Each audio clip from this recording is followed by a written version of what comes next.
mercredis. Les mercredis très spéciaux. Mercredi. Mercredi? Un mercredi spécial. Évidemment. Les mercredis très spéciaux. Mercredi. Les mercredis très spéciaux. Mercredi. Les mercredis très spéciaux. Mercredis très spéciaux.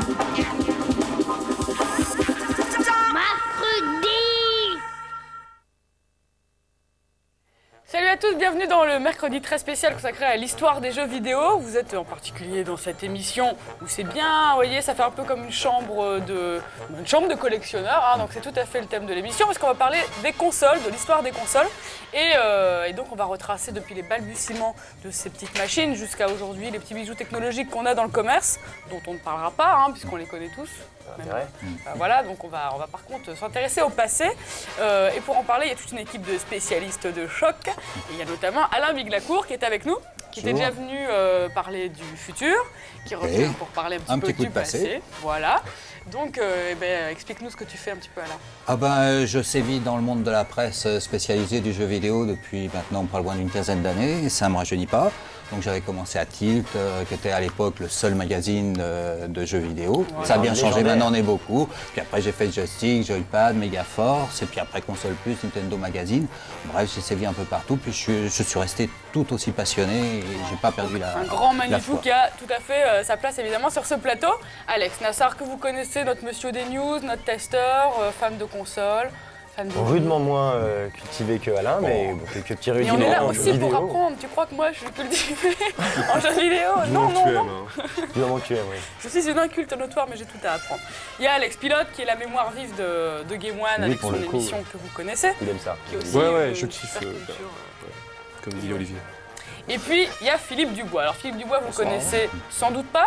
Peut-être, parce qu'il a quand même fait 2-3 apparitions à l'antenne, à la télé. Petite apparition. Voilà, et on le reçoit sur Game One parce que tout simplement il est collectionneur de consoles et également de micro-ordinateurs de tous les âges. Et tout ça. Et voilà, donc c'est un vrai passionné, ça, il en a de toutes les époques.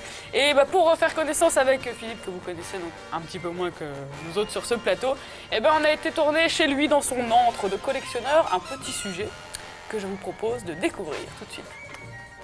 Bonjour et bienvenue dans mon paradis, en fin de compte, ma collection. Donc je me présente Philippe Dubois, je suis ingénieur informaticien et puis collectionneur donc, de micro-ordinateurs et de consoles de jeux. Dans cette étagère-ci, nous avons le principal un petit peu de tout ce qui est fait l'histoire des jeux vidéo. Donc des systèmes Pong comme celui-ci, que l'on branchait sur la prise d'antenne en noir et blanc avec le fameux ping, aux consoles un petit peu plus évoluées, en commençant par l'Atari 2600 bien sûr, très célèbre. J'ai commencé à collectionner il y a environ 4 ans de cela. Un ami m'avait rapporté tout à fait par hasard une revue avec 200 et quelques fiches. C'est une revue de l'ordinateur individuel de l'époque, 84. Et il y avait dedans beaucoup de descriptions sur des micro-ordinateurs que j'avais peu ou vraiment pas connus. Du coup, je m'étais intéressé à la question et je m'étais décidé à créer un site là-dessus. On continue un petit peu la visite dans ma chambre. Vous avez ici, par exemple, un petit peu entassé, vous avez des vieux Commodore PET, dont le premier exemplaire de 1976, avec son clavier façon caisse enregistreuse. Je faisais beaucoup les puces sur Montpellier, où je trouvais énormément de choses pas chères.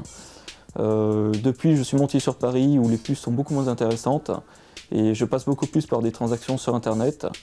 Donc à acheter des choses sur des sites d'enchères ou directement à des particuliers. Des ordinateurs MSX, comme le fameux Sony HB700.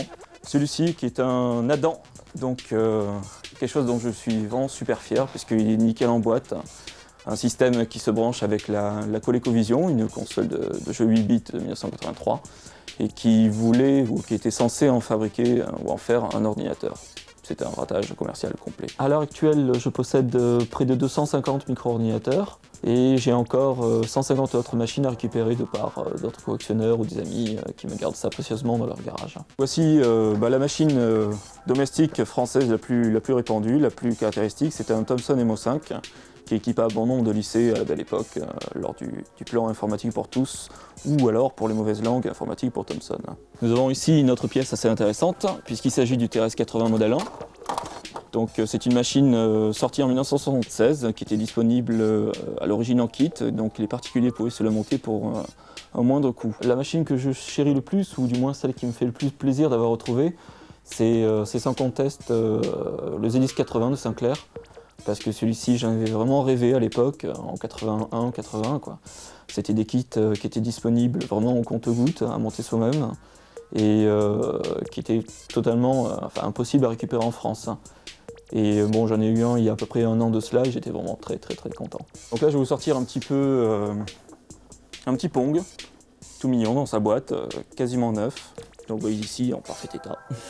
Il y a même la jaquette d'utilisation au cas où ça ne marcherait pas. Donc petite Pong Radiola avec sa superbe manette ergonomique. Et des systèmes comme celui-ci, il a dû en exister au bas mot peut-être 2000. En clone et versions différentes. Voilà, donc vous connaissez mieux notre collectionneur passionné devant l'éternel. Ça changeait, non, bravo. Tout de suite, ça calme un peu, et puis quand on y est, on regarde partout comme ça. C'est terrible. Alex, Il en a plus que moi. et t'en as 400, c'est ça à peu près? Un petit peu plus de 400 machines à l'heure actuelle. Ouais. Bon, alors aujourd'hui, on parle pas d'ordinateur, de PC, etc. On parle de consoles uniquement, hein. Oui. Oui, surtout Alain. Oui,